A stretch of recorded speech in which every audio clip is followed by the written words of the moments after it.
dice que entre la carne y el espíritu hay una constante lucha.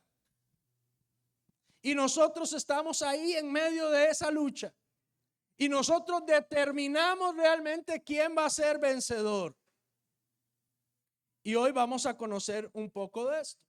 Déjeme introducirlo con bastante Biblia, pero voy a ir dosificando los versos para que usted los vaya comprendiendo. Preste atención, son las 9:40. A las 10:20 vamos a estar concluyendo este tiempo. Así es que son 40 minutos que vamos a prestarle toda nuestra atención a la palabra del Señor. Si usted tiene que ver el Facebook, por favor véalo. Si tiene que ver Twitter, véalo. Si tiene que revisar el Instagram, si está esperando una llamada, ocupa hacer una llamada, hágala en este momento. Si ocupa ir al baño, este es el momento para ir. Pero después de eso, regálese 40 minutos para darle toda su atención al Señor. ¿Cuánta atención le va a dar al Señor? Toda la atención durante 40 minutos. Muy bien. Vamos a conversar un poco en forma de introducción de Abraham. Dice la palabra de Dios en Génesis capítulo 15, verso 7. Yo soy Jehová que te saqué de Ur de los Caldeos para darte a heredar esta tierra. Número 1, Dios le habla a Abraham y le dice: Abraham, yo soy Jehová, el que te saqué a ti de tierra de Ur de los Caldeos para darte a heredar esta tierra. Hay una promesa. Dios le dijo a Abraham: deja tu tierra, deja tu parentela y vete a la tierra que yo te mostraré. Ya Abraham ha dejado su tierra, ya Abraham ha dejado su parentela, ya ha pasado bastante tiempo y ahora Dios viene a Abraham y le dice: hey, aquí estoy, yo soy Jehová que te saqué de Ur de los Caldeos para darte esta heredad, esta tierra. Verso 8 dice, escuche esto por favor: Señor Jehová, ¿en qué conoceré que la he de heredar? ¿Por qué la pregunta? Le voy a dar el contexto.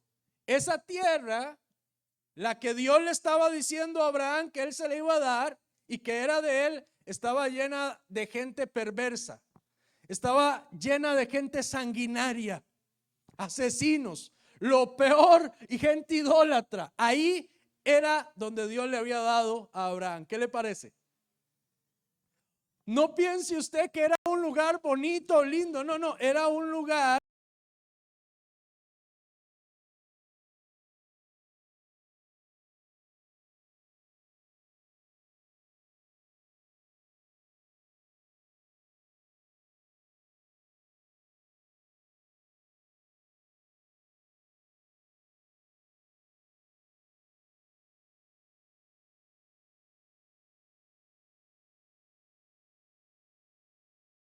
y dice: no, pero Señor, usted, esto, deme una señal, porque ¿cómo usted me da esto? ¿Y qué le digo a la gente? Porque muchas veces Dios nos habla a nosotros de cosas, a nuestro corazón, pero la pregunta que nosotros nos hacemos es: ¿cómo? ¿Cómo lo voy a lograr? ¿Cómo voy a salir de aquí a aventurarme a qué? ¿Cómo yo voy a dejar esta comodidad por algo incierto? De repente Dios nos dice que va a prosperar nuestra vida, o que va a sacar adelante nuestro matrimonio, o que va a traer el corazón de los hijos, los va a regresar a Él. Y uno voltea a ver y uno dice: ¿pero cómo? Porque uno no ve que eso esté sucediendo, uno no ve que eso pueda ocurrir. Escuche lo que sigue diciendo, porque aquí es donde viene la parte interesante. Él le pregunta a Dios: Señor, ¿cuál es la señal? Y Dios le dice: ¿cuál es la señal? Dios le dijo: tráeme, en el verso 9, Génesis 15:9. Dios le dijo: tráeme una becerra de 3 años, y una cabra de 3 años, y un carnero de 3 años, una tórtola también, y un palomino. Cuando yo leía esto, me reía tanto, porque me acordaba cuando yo estaba empezando a leer la Biblia. y leí el libro de Levítico. Oiga, me frustré como un mes. Yo casi no puedo volver a leer la Biblia después de eso. Porque hablaba de los pollinos, de los palominos, de que los partían a la mitad, de que ponían las heces de un lado, que las tripas por otro lado, que había que abrir las aves, que no se podía. Y yo decía, ¿qué es todo esto tan raro? ¿Ah? Y yo, ¿sabe qué entendía de eso? Nada. Así, nada.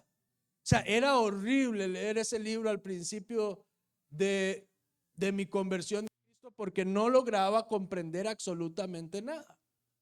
Hoy yo le voy a ayudar a usted a comprender un poco qué significa la ofrenda de la becerra de 3 años, de la cabra de 3 años, el carnero de 3 años y la tórtola y un palomino también. Hay algo interesante.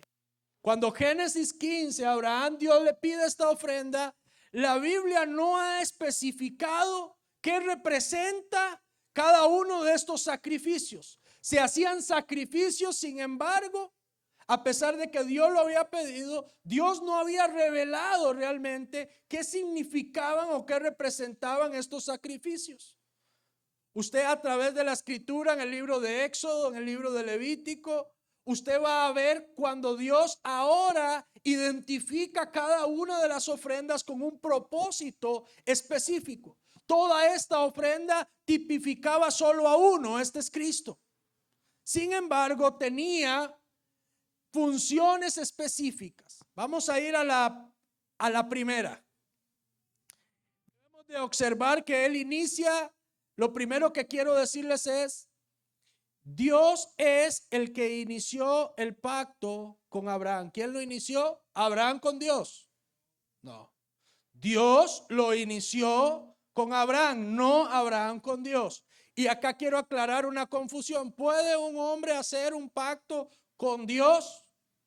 Entonces hay gente que dice no puede. Hay gente que dice por supuesto que se puede. Entonces, ¿quién tiene la razón? Entonces vamos a la Biblia y entendemos que Dios es el que ha iniciado los pactos con Dios. Sin embargo, podríamos decir que Jacob también fue un hombre que vivió bajo pacto. Y le dijo: Señor, si tú me llevas con bien y me traes y haces prosperar mi camino, yo volveré y de todo lo que me des el diezmo apartaré para ti y te levantaré casa. Esa iniciativa no la tuvo Dios, esa iniciativa la tuvo Jacob. Y dice la Biblia de Jacob que él peleó toda la noche con el ángel de Jehová, e incluso le tocó el costado desgarrándolo. Pero dice la Biblia que al final de ese día, al final de esa noche, Dios cambió el nombre de Jacob y lo bendijo. ¿Quién provocó eso? Lo provocó Jacob. ¿Quién fue el que llegó y empezó a luchar y decirle a Dios: aquí yo no te suelto hasta que no me bendigas? El que produjo eso fue Jacob. Por eso es que cuando usted es una persona de oración, cuando usted es una persona como decimos a Lotico, un perro de traba que no suelta. ¿Sabe qué pasó cuando Jacob se agarró del Señor y le dijo: no te suelto si no me bendices? Que Dios vio a aquel hombre. Incluso, escuche esto, lastimó su costado, lo desgarró su pierna. Sin embargo, él no estuvo dispuesto a soltarlo. Y dice la Biblia que Dios le bendijo y Dios cambió su nombre. Sin embargo, cuando yo voy a hacer una promesa o yo voy a intentar entrar en una relación de pacto con Dios, yo puedo ofrecer a Dios ese pacto. Yo puedo ofrecer a Dios esa promesa, pero eso está siempre sujeto ¿a quién? A Dios, no a mí. Que usted ahorita agarre 1,000,000 de colones o 100 colones y diga: voy a hacer un pacto con Dios por un caballo. Y usted lo pasa y da ahí. Bueno, déjeme decirle que el que acepta o rechaza ese pacto es Dios. ¿Cuál era la señal que Jacob iba a tener de que Dios había aceptado aquello? Escuche, si tú me llevas con bien y me traes con bien y haces prosperar mi camino, de todo lo que tú me des, el diezmo apartaré para ti. ¿Qué había en medio de ese camino? Había un hermano que lo quería matar. Eso era lo primero de lo que lo tenían que librar. Y Dios lo libró.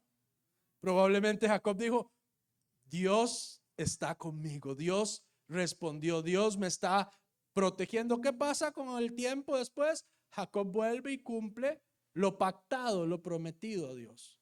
Sin embargo, en esta historia de Abraham vemos que el que inició el pacto fue Dios.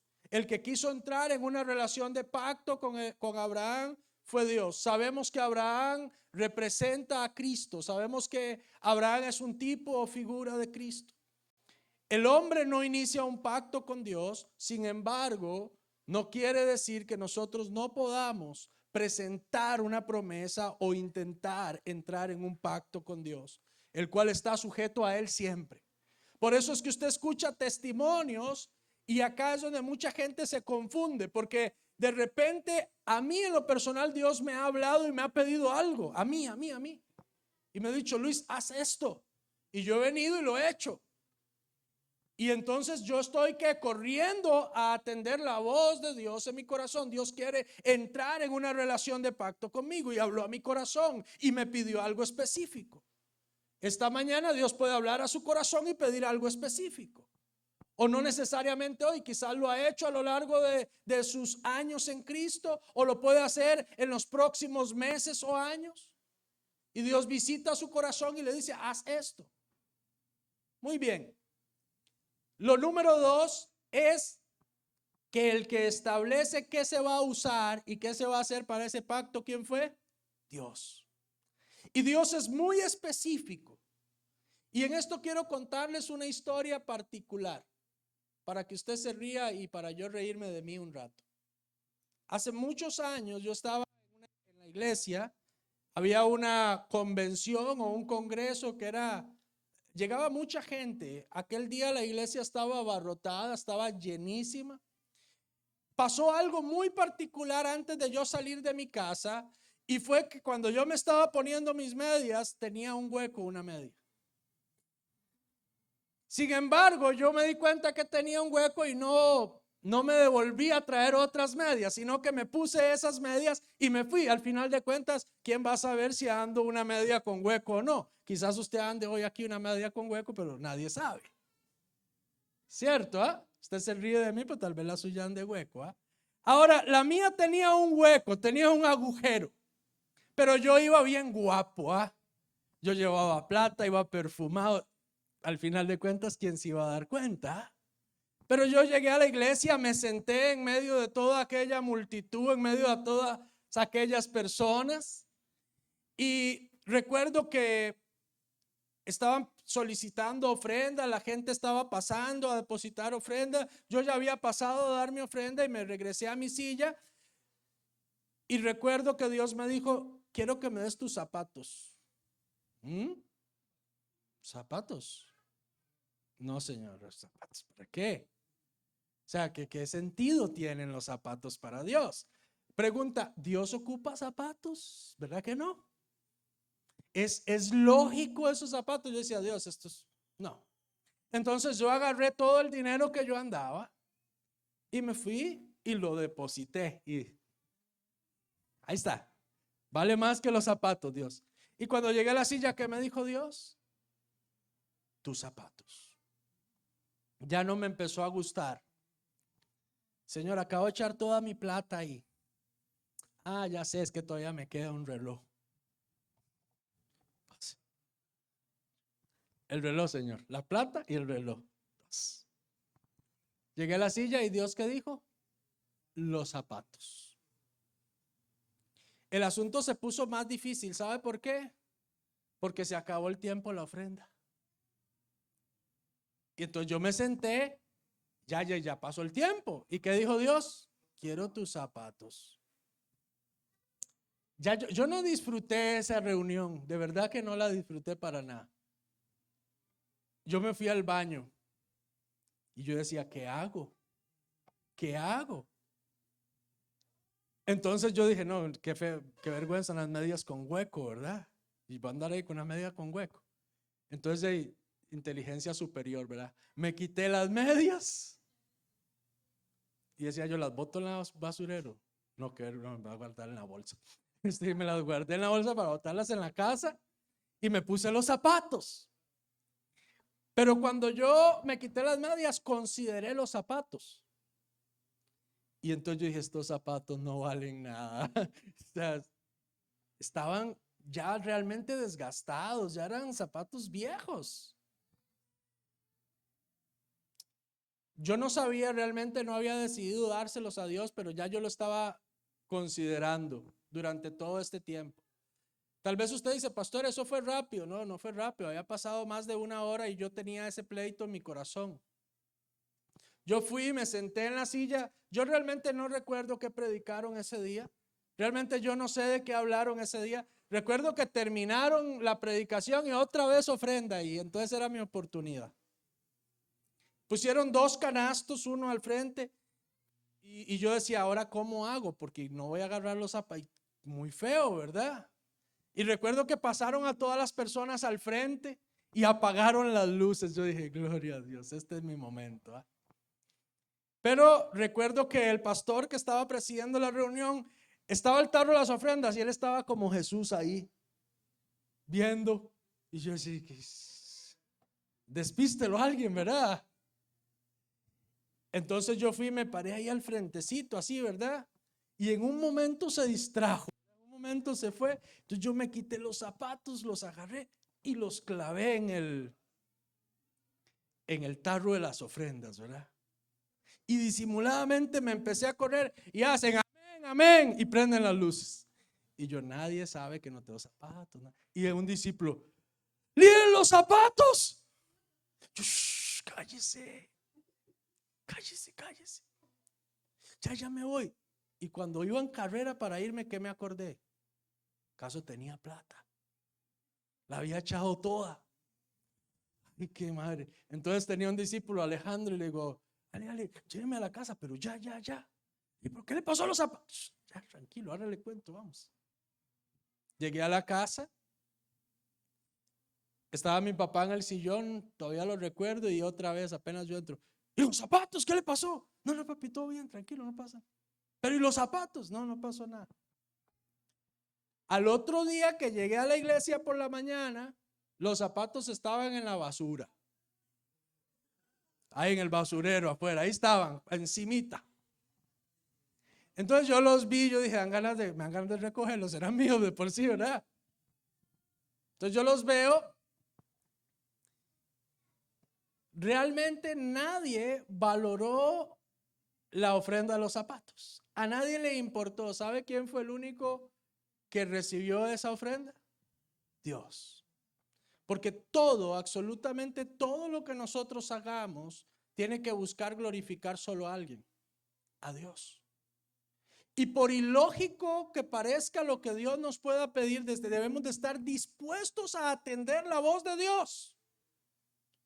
Y cuando atendemos la voz de Dios de maneras algunas veces ilógicas, humanamente hablando, es cuando logramos ver tiempo después lo extraordinario de Dios. Entonces Dios le dice a Abraham, tráigame, y le da la descripción de todos estos animales. Piense por un momento. Él pudo haber argumentado muchas cosas sobre lo que Dios le estaba pidiendo.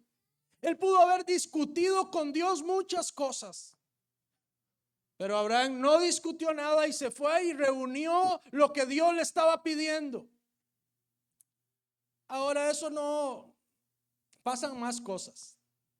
Cuando Dios habla a nuestro corazón debemos de actuar con prontitud. Sin embargo, siempre va a haber una oposición que es nuestra propia humanidad, nuestra propia carne queriendo robarnos o no permitiéndonos que alcancemos aquello que Dios nos está pidiendo hacer.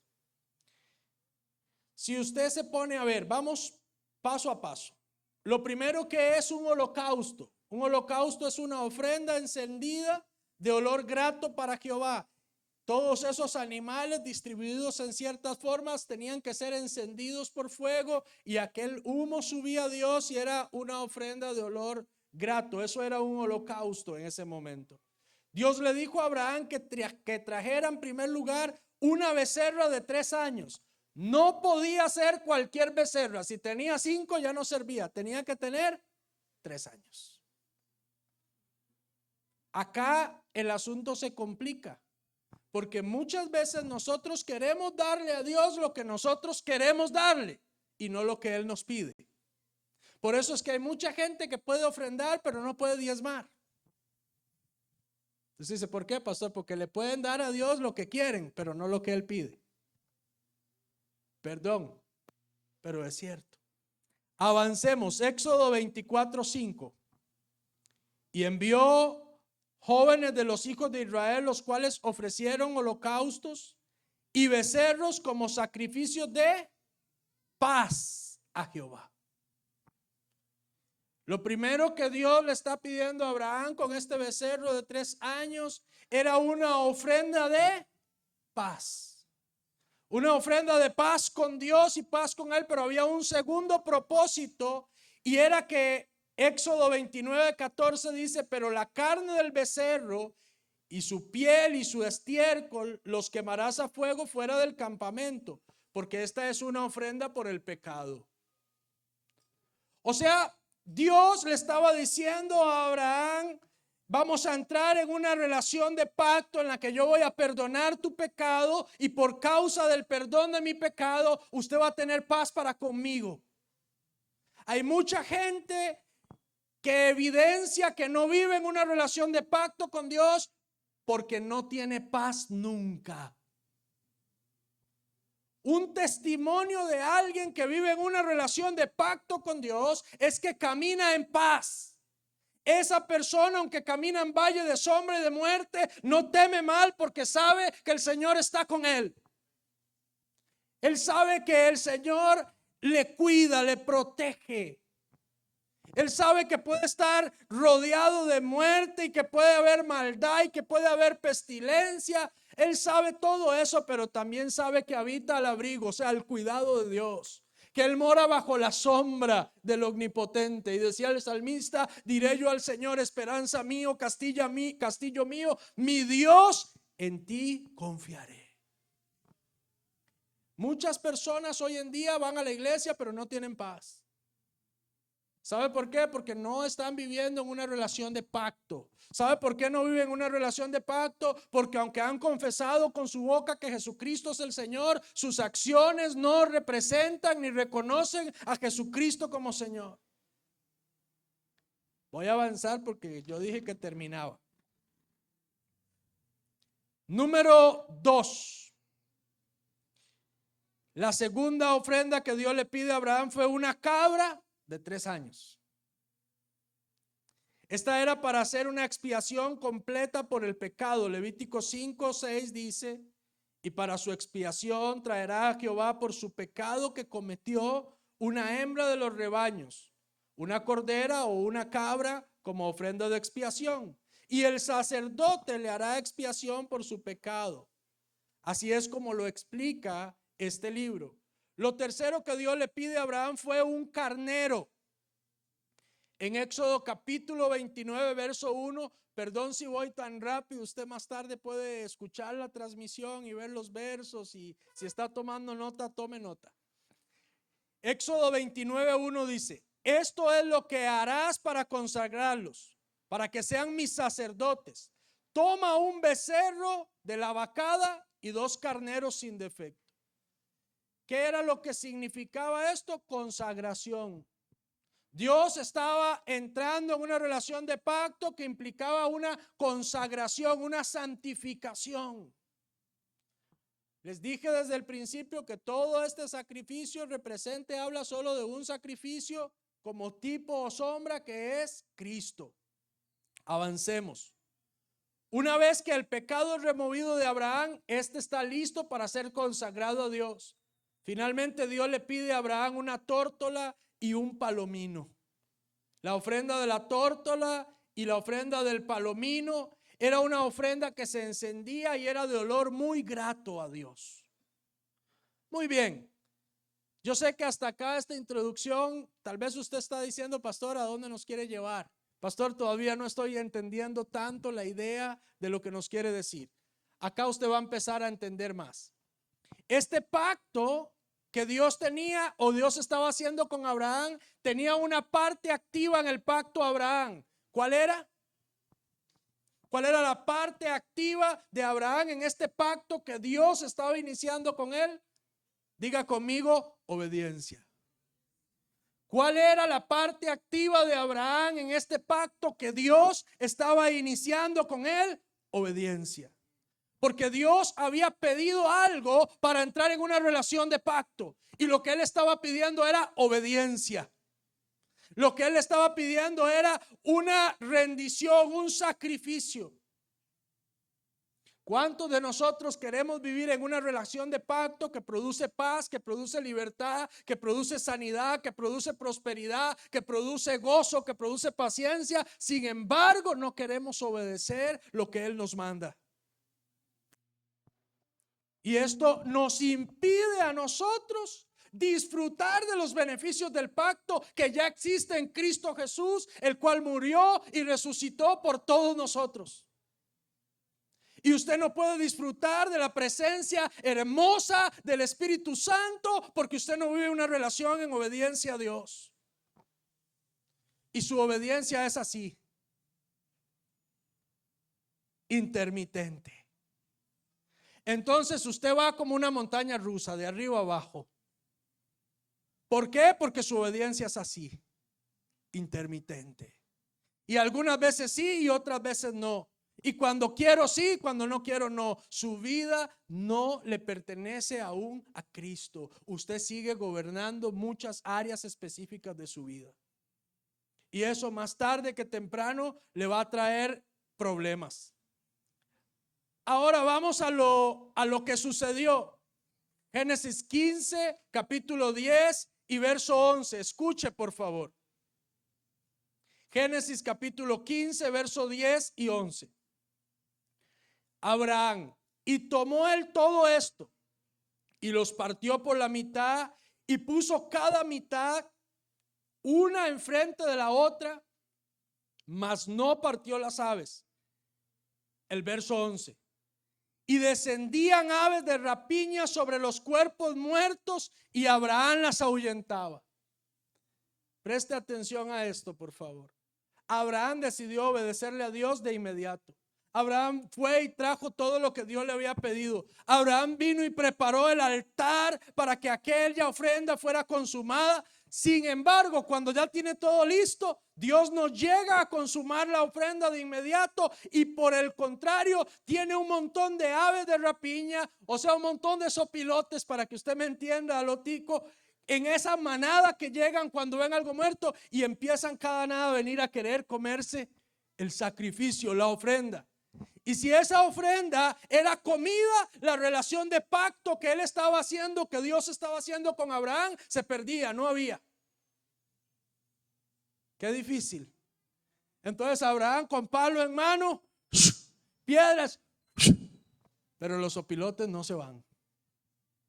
Y siguen ahí en manada dando vuelta y cada vez que pueden se vienen a querer tomar la ofrenda que Abraham había consagrado a Dios. ¿Qué representan o qué tipifican esas aves de rapiña? Representan al diablo, representan al maligno. Que siempre que nosotros entramos o vamos a entrar en una relación de pacto que le obedecemos, él viene a ver cómo interrumpir, cómo estorbar, cómo hacer que nosotros no lleguemos el domingo a la iglesia, cómo hace para que mi familia no venga a Cristo. Y está ahí estorbando, estorbando, estorbando. Esas son esas aves. ¿Y Abraham qué estaba haciendo? Peleando. Les dije que el tema de hoy era ¿qué? Batalla espiritual, ¿cierto? Y muchos de ustedes piensan que por venir a la iglesia ya todo está hecho. Mentira. Y usted sale de aquí y ahí afuera hay alguien que ahí queriendo robarle la paz. Esa es una ave de rapiña. Ese fue un sopilote que mandó el diablo para ver cómo le roba su bendición. Así es que déle palo a esos sopilotes. Así es que párese firme. Ahora usted dice, pastor, porque usted dice que esos sopilotes son el diablo, que son espíritus inmundos. La Biblia nos lo muestra y nos lo dice Jesús más adelante y ahorita lo vamos a ver. La Biblia nos muestra que Abraham empezó a pelear y empezó a pelear Y sabe una cosa, lo más interesante era que Dios no llegaba. Y Abraham seguía peleando. Y Dios no llegaba. Y llegó un momento en el que Abraham cayó al piso cansado porque ya se hizo de noche, era oscuro. ¿Y sabe qué es? ¿A dónde estaban los opilotes todavía? Y ya no había luz del día. Y los opilotes venían. Y dice la Biblia que Abraham tuvo miedo. Yo creo que ya hasta se preocupó por su vida. Imagínense todo el día debajo del sol peleando con un puño de sopilotes. Pero ahora la luz del día se terminó y los sopilotes siguen viniendo. Y ya él no tiene más fuerzas. Ya no encuentra piedras, ya solo arena hay para tirarles. Piénselo por un momento. No fue fácil mantenerse en esa posición de pacto con Dios. La verdadera lucha espiritual está basada en lograr permanecer en lo que Dios nos ha dicho, en lo que Dios nos ha hablado, y ese es el lugar seguro, ese es el lugar de victoria. Sin embargo, estar en el lugar de victoria no nos libra de que el maligno quiera venir a robarnos. En ese momento cayó la oscuridad y Abraham tuvo miedo. La lucha sostenida con aquellas aves fue dura y larga, pero ¿sabe cuál es lo bonito? Que al final, ya cuando Abraham ya no tenía más fuerzas para pelear él, ¿quién cree que apareció? Apareció el Señor. Y llegó y trajo fuego y consumó el pacto. Y lo que Dios le había dicho a Abraham, ahora más tarde Dios empieza a decirle todo lo que va a suceder. Y le dice que van a pasar lo que iba a suceder 450 años después de que él no estuviera. Y le dice, y cuando tú mueras, tú vas a morir con paz en tu corazón. Y le empieza a revelar y a mostrar todo lo que él va a hacer. Y le dice, y tus generaciones, y le habla de todo. Y le dejó ver que el pueblo de él iba a tener victoria. ¿Por qué iba a tener victoria? Porque había un hombre que había decidido pararse y pelear por lo que Dios le había dicho. Las aves de rapiña que descendían. Primera de Pedro 5:8 dice: sed sobrios y velad, porque vuestro adversario el diablo, como león rugiente, anda alrededor buscando a quien devorar. La Biblia nos muestra muchas veces un adversario real, un adversario que está ahí siempre viendo a ver cómo nos devora, viendo a ver cómo nos quita, viendo a ver cómo nos hace tropezar, viendo a ver cómo nos saca del propósito de Dios. Sin embargo, él no tiene la capacidad, por la cobertura de Dios, de quitarnos o arrebatarnos esto, sino a través de engaños, sino a través de mentiras. Lucas capítulo 8. Por favor. Lucas capítulo 8, verso 4. Dice la palabra del Señor: juntándose una gran multitud, y los que de cada ciudad venían a él, les dijo por parábola: el sembrador salió a sembrar su semilla, y mientras sembraba, una parte cayó junto al camino y fue hollada, y las aves del cielo la comieron. ¿Y las qué? Aves del cielo la comieron. Ahora usted dice: pastor, pero ahí no dice que las aves sean el diablo. No, porque esa era la parábola. Pero después, el verso 9, y sus discípulos le preguntaron diciendo: ¿qué significa esta parábola? Y él le dijo: a vosotros os he dado a conocer los misterios del reino de Dios, pero a los otros por parábolas, para que viendo no vean y oyendo no entiendan. Esta es pues la parábola. La semilla es la palabra de Dios. ¿Cuál es la semilla? La palabra de Dios. Y los de junto al camino son los que oyen, y luego viene el diablo y la quita de sus corazones la palabra, para que no crean y no se salven. ¿Quién es aquel que viene? El diablo. Por eso es que esos sopilotes que querían robar aquella, porque aquel montón de sacrificio tipifican a Cristo. tipifican la vida de Cristo en nosotros. Hoy en día la palabra viva, la palabra de Cristo ha venido a ser sembrada en nuestros corazones. Sin embargo, el diablo está viendo la forma, la manera de venir y robarnos aquella palabra. De que nosotros dudemos de aquella palabra, de que nosotros no creamos esa palabra. Creer es igual a obedecer. Obedecer es igual a permanecer firme.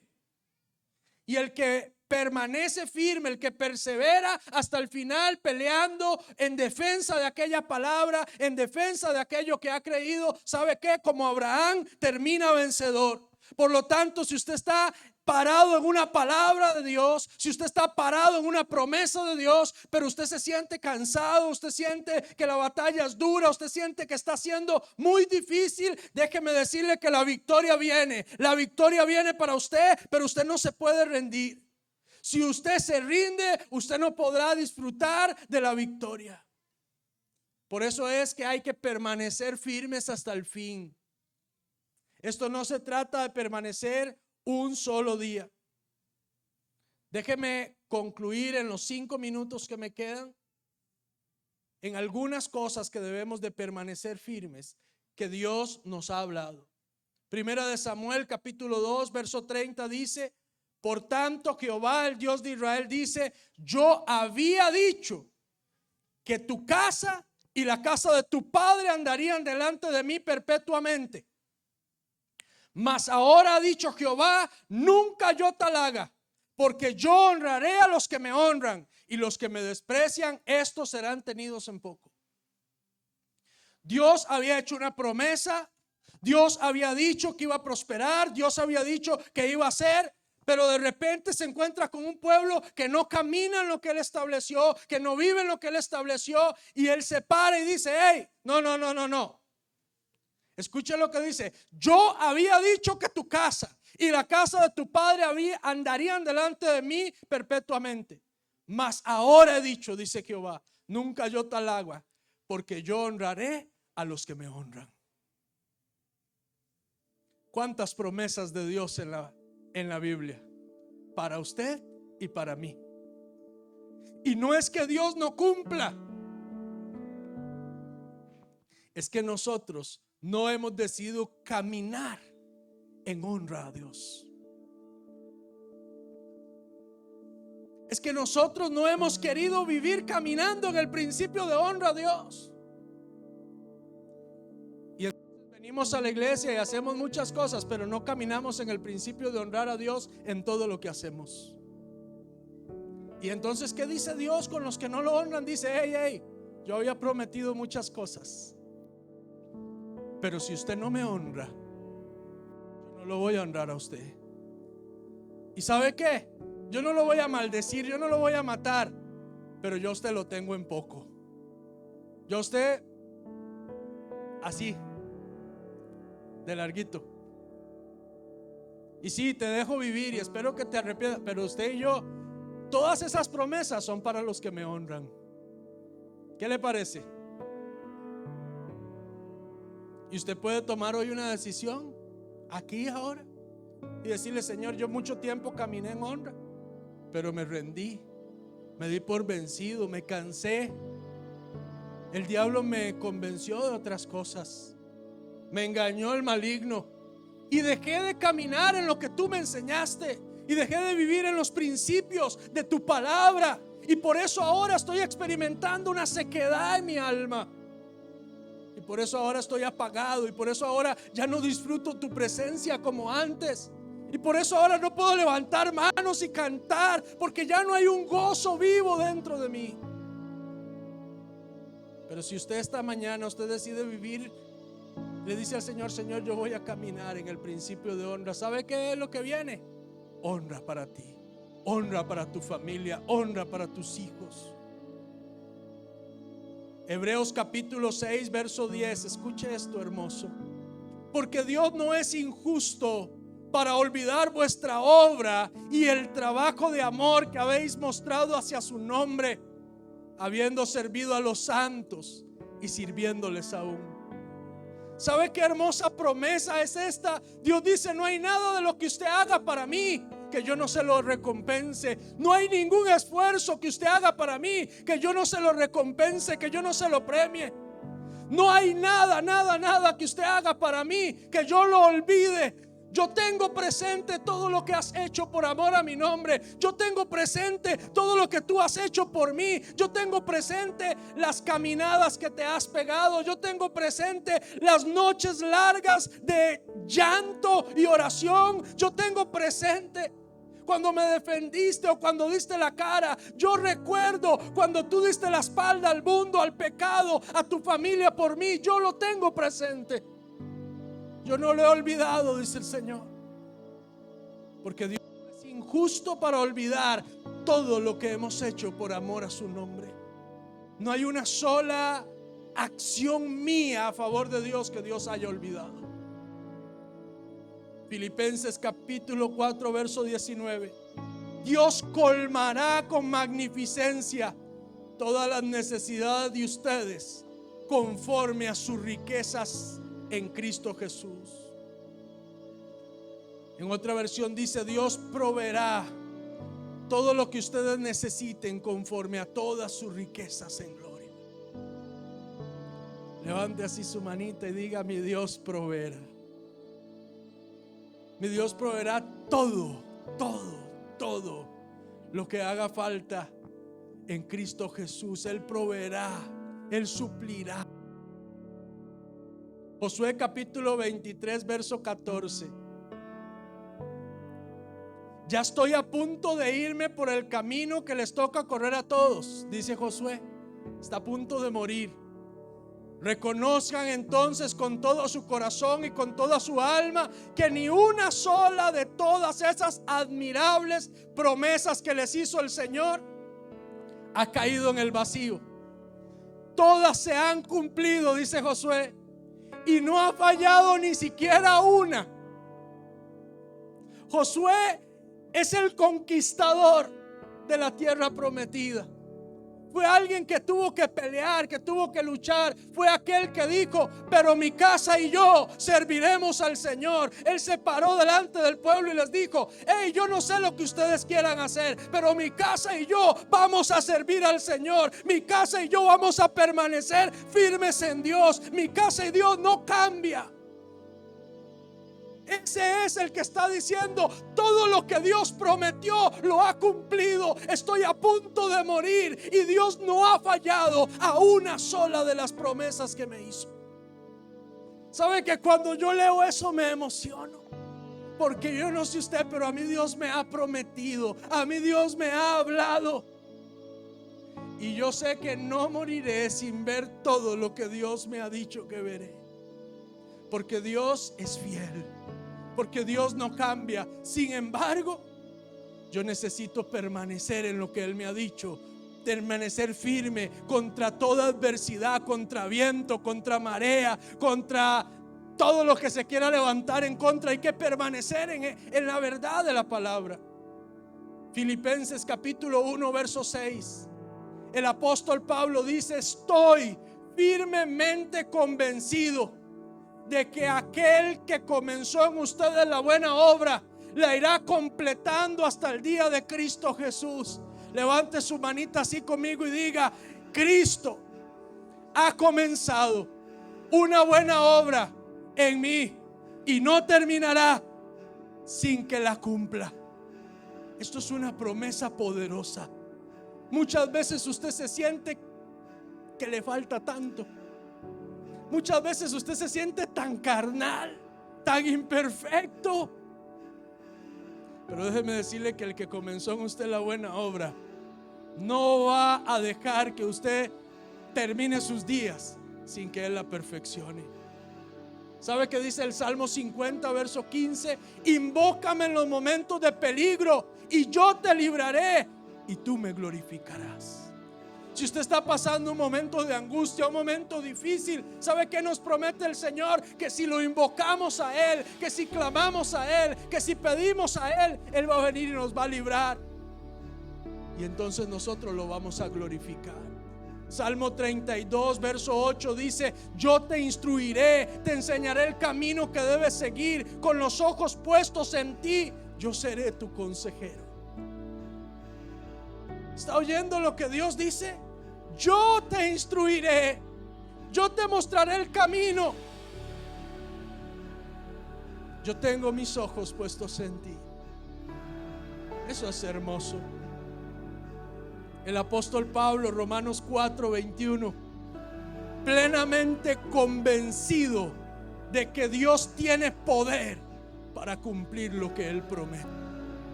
Ya usted lo oyó de Josué, ya lo oyó de Abraham, ya lo oyó de David, pero ahora el apóstol Pablo dice: estoy plenamente convencido de que Dios tiene todo el poder para cumplir lo que Él promete. Si usted le está creyendo a Dios y hay lucha y hay adversidad, tranquilo. Usted solo preocúpese por permanecer. Antes de concluir, usted necesita permanecer en lo que la Biblia enseña, en lo que Dios ha hablado. Juan capítulo 14, verso 2 y 3 dice: en la casa de mi Padre hay muchas habitaciones. Si no fuera así, dice Jesús, se los habría dicho a ustedes.